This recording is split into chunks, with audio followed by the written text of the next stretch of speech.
Olá, alunos! Estamos de volta aqui para mais uma resolução de questão da CESP, do SEBRASP. Vamos lá comigo atento à questão. A GNU GPL, GNU General Public License, estabelece basicamente 4 pilares básicos do software livre. Considerando esses 4 fundamentos para software livre, julgue o próximo item. A GNU GPL estabelece como fundamento que um software livre deve permitir o estudo de como o programa funciona, mas não é permitido fazer alterações no código-fonte desse programa, certo ou errado? Bem, olha só um detalhe, pessoal. Quando a gente fala da licença GNU GPL, ela é atualmente uma das principais licenças para conceituar o que é software livre. Então, quando a gente fala da licença GNU GPL, imediatamente a gente associa o termo software livre, e aí temos que saber que software livre é um software que oferece ao usuário a liberdade de compartilhar o software, estudar esse software e também modificá-lo, sim, modificá-lo de acordo com as suas necessidades.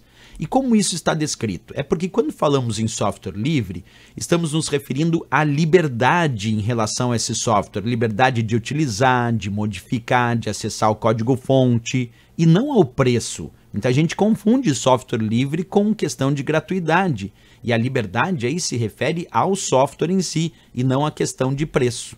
Essa licença, chamada GNU GPL, que atualmente se utiliza muito a versão 2 dessa licença, ela diz lá no seu comecinho o seguinte: a licença pública geral foi desenvolvida para certificar de que você tem a liberdade de distribuir cópias de software livre e cobrar por esse serviço se você quiser. E dentre essas várias liberdades, a licença GPL descreve a sua primeira liberdade como sendo a liberdade zero, que diz que é a liberdade de executar o programa como desejar para qualquer propósito. Pode ser para fins comerciais, educacionais, uso doméstico, uso corporativo, não tem problema, é usar para qualquer e executar para qualquer propósito. A liberdade, dita liberdade 1, que é a segunda liberdade, é a liberdade de estudar esse software, estudar como ele funciona e também adaptá-lo às suas necessidades. E para isso é claro que o acesso ao código-fonte é condição prévia, quer dizer, eu tenho que ter condições de acessar o código-fonte, que são os códigos de programação que foram utilizados para criar aquele software, para conseguir então estudar esse software, estudar os seus códigos de programação e também adaptá-lo às minhas necessidades.